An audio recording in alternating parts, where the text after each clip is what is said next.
What in the ding-dong heck-a-madoodle hell is that? Welcome, huge movie fanatic Nate, stopping on by, once again coming your way with another one of my famed movie/Blu-ray reviews. Today I will be reviewing the movie and Blu-ray of Seedpeople, the root of all evil. My history with Seedpeople goes all the way back to when it was brand new on home video. I want to say it was the spring or sometime in 1992. It might have been the spring of 1992. I actually can remember a mom and pop video store that actually had the poster for Seedpeople hanging up in their window. So like when you were outside the store in the parking lot, you could see the poster for Seedpeople. I thought it was really weird to actually put, normally they put a poster for probably a bigger movie, but I guess it makes sense to put up a poster for a smaller movie because no one's heard about it and you want to get people to hear about it so they'll rent it. But god dang it, I wish, of course digital cameras and stuff didn't exist back then, but it would have been so cool to have a picture of that and just a picture of the video store and all these video stores, and oh my god.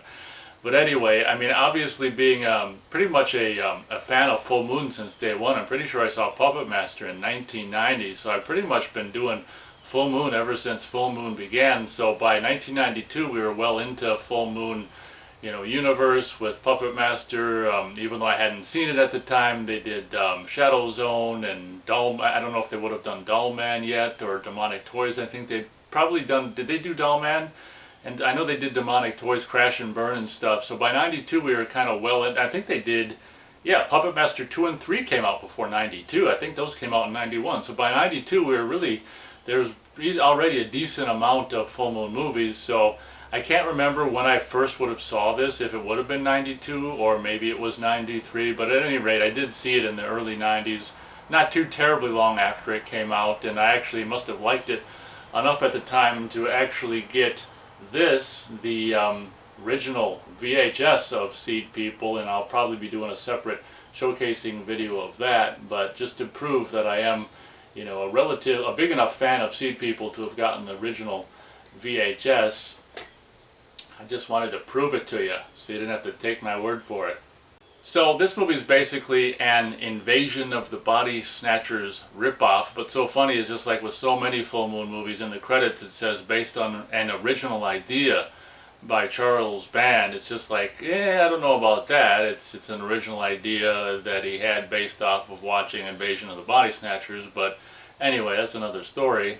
If you've seen Invasion of the Body Snatchers, this is like a kind of a retelling of it. And for the record, what the hell would I have been, 15 or 16 when I saw this? I don't think I'd seen Invasion of the Body Snatchers yet. So I guess this was actually, I probably saw this before I ever saw Invasion of the Body Snatchers. So this would have been ironically my first foray into seeing, into the idea of what would actually, before this movie ever came out, Invasion of the Body Snatchers idea. But one thing I like about Seedpeople is it takes Invasion of the Body Snatchers and kind of one-ups it.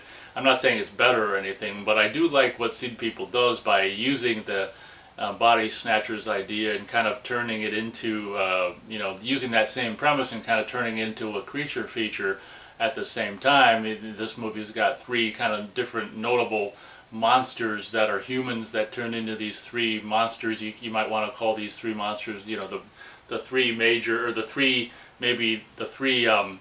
leaders of the rest of the Seedpeople, which I think pretty much from what I can understand, the three people, we didn't see it happen to the woman, I don't think, but to become a creature, you have to be standing in front of whatever that is, the alien Seedpeople pod tree that shoots out milk and corn pop cereal at you, and you gotta get all attacked by that tree, the milk and corn pop cereal tree, to actually morph into a seed person monster, which can morph from human back to monster and back and forth and stuff like that. This being around the time that morphing was a big deal. Full Moon, had a little bit of their own half-ass morphing in this movie as well. One thing that sets Seedpeople apart from most full moon movies at the time is I really like the town and the environment it's filmed in. It actually feels more like an A movie, because a lot of full moon movies are basically just shot indoors in sound stages and sets and things. But this movie feels so much like more like a real movie, because it's, I think from what I can gather, it looks to be all filmed around this, whatever, what it doesn't say in the end credits, maybe you could find out on IMDb, but it all looks to be filmed, you know, in this real kind of presumably Californian town. It kind of looks like a small town, and filmed in real houses and buildings and you know, stuff. So I mean, and none of it looks like fake, you know, BS kind of sound stages and sets and stuff. So that really sets this movie apart from a lot of the, you know, the majority of the full moon movies from the early 90s, and I suppose even, you know, beyond the early 90s. And it gives this a, you know, although it's like a B movie, it gives it much more of an A movie feel, and I really, really like that about this movie. For the record, I think it's very possible that there was not any new music composed for this movie, but, you know, it's very possible that all the music, the Richard Band music found within Seedpeople, is all just recycled from previous Full Moon and or Charles Band productions. But, I mean, a lot of stuff that I formerly heard in Crash and Burn, and possibly Demonic Toys and whatever else that would have come before Seedpeople. Admittedly, I haven't seen out every Charles Band production or every Full Moon movie, but yeah, most likely every bit of music in this movie is just recycled Richard Band cues from former Charles Band productions. Premise of this movie is this one guy who just goes back to this. I love how this town is called Comet Valley. He goes back here to stay in this B&B run by his former girlfriend, played by Andrea Roth, who a year later would go on to be in the RoboCop TV series as the cute frickin' cyber chick or whatever the hell she was in the RoboCop TV series. But I remember, you know, seeing her at the time and seeing this movie and like, yeah, she's pretty cute, maybe a little skinny, but she's pretty goddamn cute. So this one guy is in Comet Valley to like, I guess, look at a meteorite or something. Was it a meteor or a meteorite that was found by a friend of his? So he's back in town, you know, staying in the bed and breakfast of his former girlfriend's house, which gives a little drama between her and her current boyfriend and all this kind of stuff. No big deal. There's this quote-unquote teenage girl who's played by probably a 23 or 25-year-old woman. Actually in the behind-the-scenes video zone, but from back in the day, you can, you know, they actually have an interview with her, and she's like, "Yeah, I mostly play little girl. I mostly play." I don't know if she says I mostly play younger girls, but in this movie, I'm playing a younger teenager or whatever. You know, I mean, kind of pulls it off and kind of doesn't. Like, she's probably around the same age as Andrea Roth, and she's supposed to be like the niece of Andrea Roth, and it's just kind of like, okay, whatever. But you know, you gotta love the kind of bullshittery, like the way the woman plays like the teenage girl, you know, with just like the physicality and just whatever. I mean, she does her best to be like a teenage girl. There's this funny scene where she's running at night, and she, like, you can tell it's for real. It reminds me of that movie, was it Bloody Murder, where I reviewed it. I reviewed Bloody Murder 1 and 2, and I'm pretty sure in one of those movies, might be the first one, that the chick is running and there's a spill that she does that's for real, and they just leave it in the movie.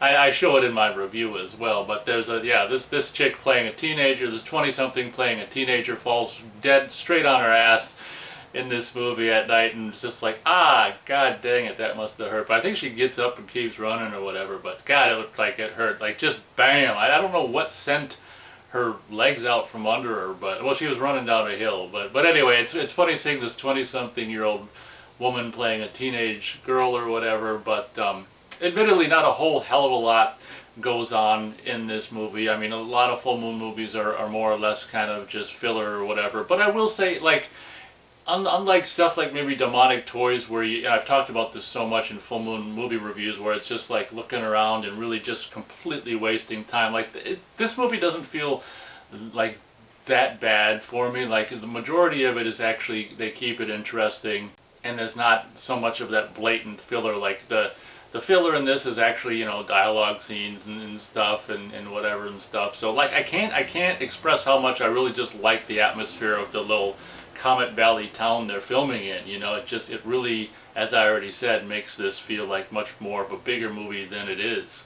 But as I said, this guy's, in town to look at a comet or whatever that this one guy found, and already the teenage girl played by a 20-something girl is like all kind of knows that the maid or whatever is not human, and the maid I think is the creature that rolls around in a ball and becomes it can open up and be a scary face. I want to say there was a toy like this in the 80s. It was like a rock or something that you could fold up, and then it transformed to be not a rock but a monster or whatever. So the good old days of those kind of scary rock monster toys. But yeah, there's the three main monsters in this movie. The role, they have names, but I'm not a big fan of this movie to know all the monsters' names. Tumbler, Stomper and Flyer, who the hell knows. But there's the Tumbler might be the name of the monster that's, I think, the maid, and she turns into that and rolls around. And luckily, Full Moon doesn't really have the budget to get rid of the wires on the Blu-ray release, so the wires are completely visible, which is good.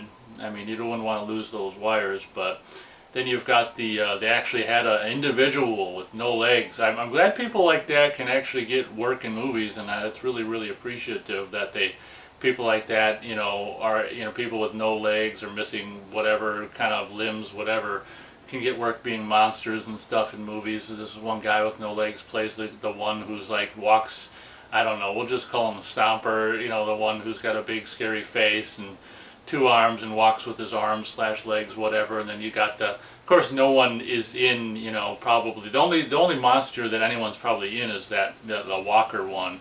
I'll just call him Stomper, that's probably not his name. But and then the other ones are just puppeteered. Then you got the flying Seedpeople monster, which is obviously just on wires and puppeteered. And I will say, like, maybe they looked a little better on VHS than the monsters. Maybe they look a little more fakey on Blu-ray, but I guess that can happen when you increase the definition and the resolution of your, the presentation of this movie. But throughout the course of the movie, obviously, the main male character and stuff, and with Andrea Roth's help, well, she kind of poo-poos the whole situation throughout most of the movie, but it's just a movie about this guy slowly finding out what's going on in Comet Valley, and that there's, more and more of the citizens are being taken over by the Seedpeople and stuff, and more, you see a couple of them get turned into, monsters or whatever. And I'm trying to think, it seems like, I guess maybe you only see two people turned into monsters, but there's two guys in that second scene. What happens to the other guy? But anyway, it's just, is this rated R?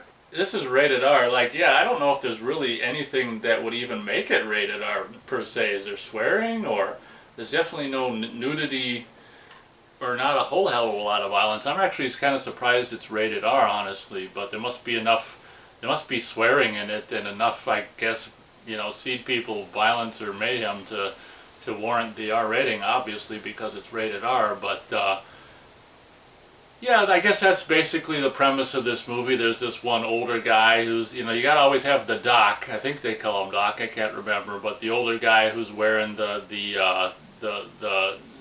lights, the head lights and the arm lights. And it's so funny for the production. You can tell they just wrapped like blue or purple, clear kind of blue or purple plastic around these lights to give them a blue, like because it's supposed to be, what the hell was it supposed to be? Infrared? I can't remember the kind of light that this guy is using that repels the Seedpeople.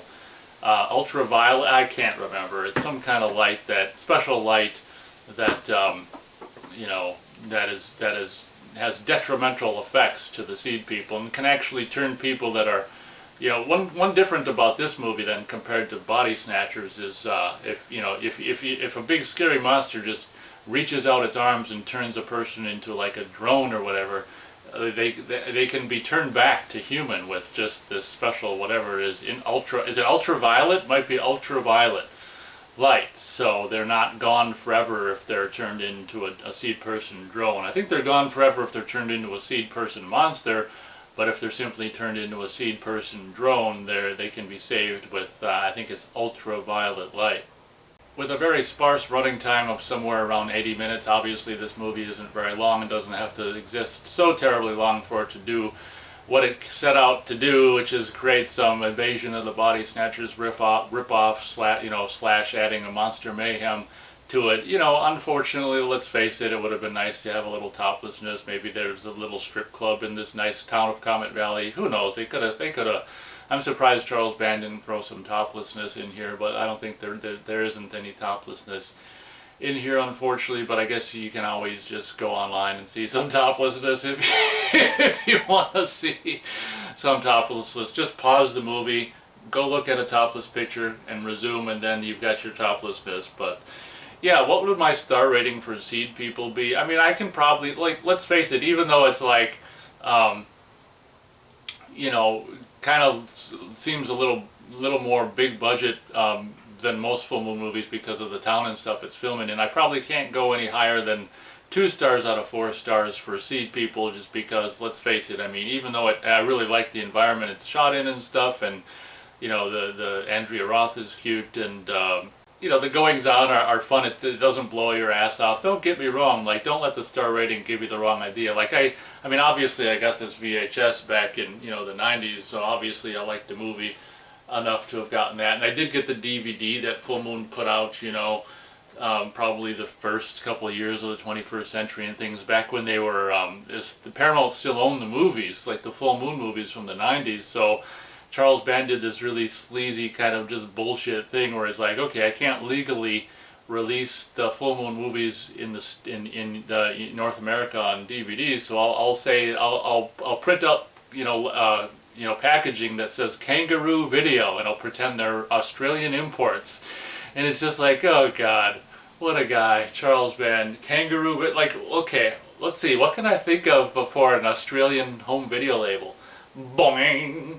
Like Kangaroo Video, of course. It's just so ridiculous. But anyway, I've got several DVDs of classic Full Moon titles under Kangaroo Video that, you know, things like Invisible, or is it Invisible or Mandroid or whatever? Mandroid would be cool.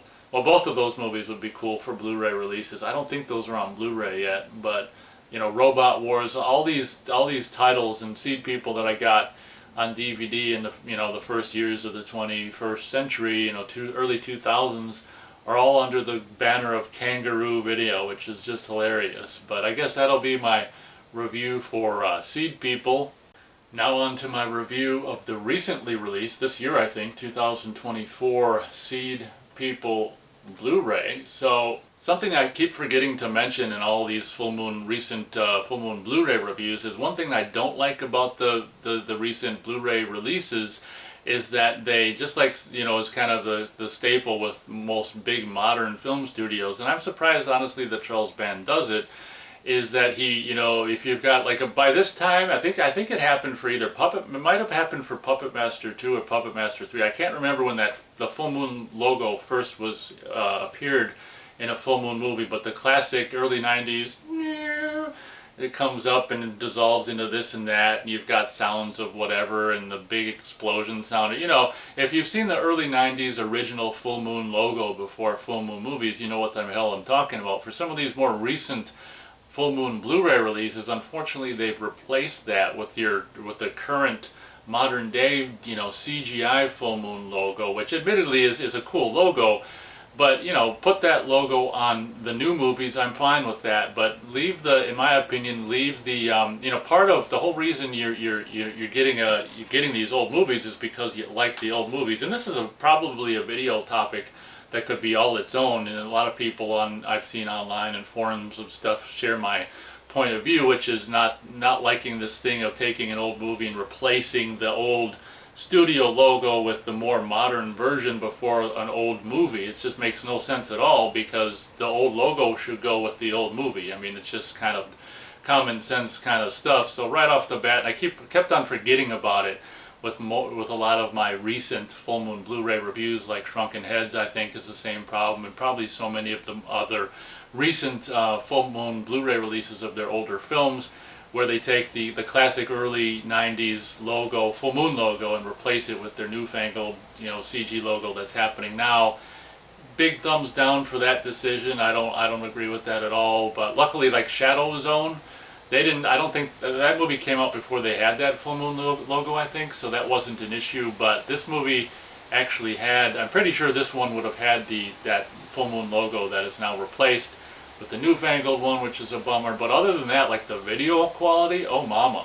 Very, very, very impressed with the video quality. The video quality, I don't think I could ask for anything better. As I said, maybe it's a little too good because maybe it makes the rubber Seed People look a little worse than they did on the VHS version, but that's going to happen when you up the fidelity and the definition and things. But I gotta say, man, I don't know, you know, a lot of these recent full moon Blu-ray releases on the video, you know, the visual department have been very, very, very stellar, and you honestly couldn't ask for a better image quality as far as I am concerned on this Blu-ray of the release of Seed People. Very, very, very nice video presentation.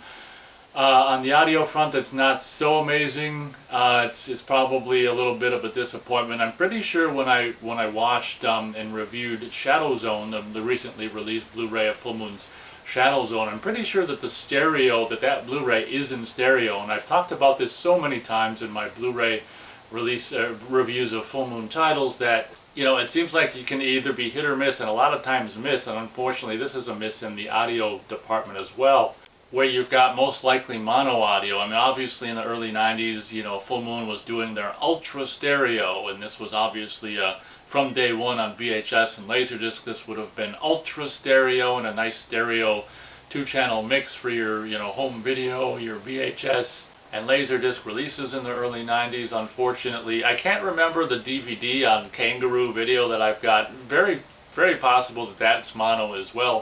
For some reason, you know, after the initial release of so many of their movies in the 90s, like when they go to make a DVD, or in this case a Blu-ray release of these old titles, for some reason the formerly stereo track just turned into a half-ass, sloppy-ass mono. Who knows, maybe it's the right channel only or the left channel only. There's no way to really know unless you're the biggest frickin' Seed People fan in the world, which I am not, but I'm pretty sure, unlike the Blu-ray release of Shadow Zone, which luckily I think was in stereo, I'm pretty sure the release of Seed People, unfortunately, the Blu-ray release of Seed People has mono audio, which is just a bummer, because especially in the Blu-ray era, obviously a lot of these Full Moon Blu-ray releases all purport to have, you know, 2-channel stereo in addition to 5.1. You know, how can this mono movie be in 5.1? It makes absolutely no sense whatsoever. You know, obviously I didn't bother with the 5.1 track to try it at all or anything. It's just like, I'm pretty sure, with the exception, I've never tried like a new Full Moon movie's 5.1, but I can't imagine that's any better than their old movie's 5.1, which is just more or less just stereo surround, you know, 5.1, just masquerading, you know, the old 2-channel stereo masquerading as 5.1. So as often is the case with Full Moon Blu-ray releases, unfortunately, there's kind of a disappointment with this title, but at least it's got a stellar image. As we can see, special features simply says Classic Video Zone and Full Moon Trailers. I didn't watch the Classic Video Zone on the Blu-ray. Sometimes that's the whole Video Zone, and sometimes it's only the making of the movie part of the Video Zone. I probably should have checked so I could have, or checked it out so I could have said which version it is. But, you know, in any case, if it sounds like you at least get the behind-the-scenes aspect of the Video Zone. If you don't know, in the early 90s, their Video Zone consisted of just like, you know, introduction by Charles Band, maybe some trailers, news about what they're currently working on. Then you might have just a random interview with someone else for some other movie. Or, you know, first you'd have the making of. Then you might have just a random interview with someone else about some other Full Moon movie. Then you might have Charlie Spradling trying to sell you some crap and sign up for the Full Moon fan club and all this kind of stuff. So for only $20, you'll get the Full Moon t-shirt, our moon... Oh, fuck. I know this, too. But the best way for you to get your official full... Fuck! I'm pretty sure on some of their Blu-ray releases they had the whole Video Zone, and some of them I think they just have the behind-the-scenes making of the specific movie aspect. So as I said, it's hard to, I should have checked to see, but who cares? Buy the damn thing yourself and see it. If you might even be able to see the whole Seed People Video Zone on YouTube. Who the hell knows? I forgot to mention that just like with Shadow Zone, they kind of make it like it's almost a part of the title here. Seed People Remastered. I kind of like it, kind of don't. I don't think it's as bad as Shadow Zone. I think it's a little more downplayed, but maybe Remastered could have been on the bottom or something, but so it doesn't look like it's part of the title. At least it doesn't say remastered on the frickin' spine, but the Blu-ray release is Seedpeople Remastered, and the Blu-ray disc itself looks like that. Pretty simple, but kind of cool at the same time. Seedpeople Remastered. Pretty sure you can watch this movie for free on TubiTV.com. I think it's the original film-to-tape transfer version. If you've never heard about this movie and have a big desire to see it after having watched my review, I guess that'll pretty much do it for my review. Hope you guys enjoyed. Thanks so much for watching, and as always, we'll catch you on the next video. Keep watching Video Zone, and be sure and watch for me in Bad Channels, the new full moon film that I'm going to be starring in. Yeah, right. Okay. What the fuck? Okay, I'm trying. No, I gotta get out of here. This is just not working for me. Okay, ready.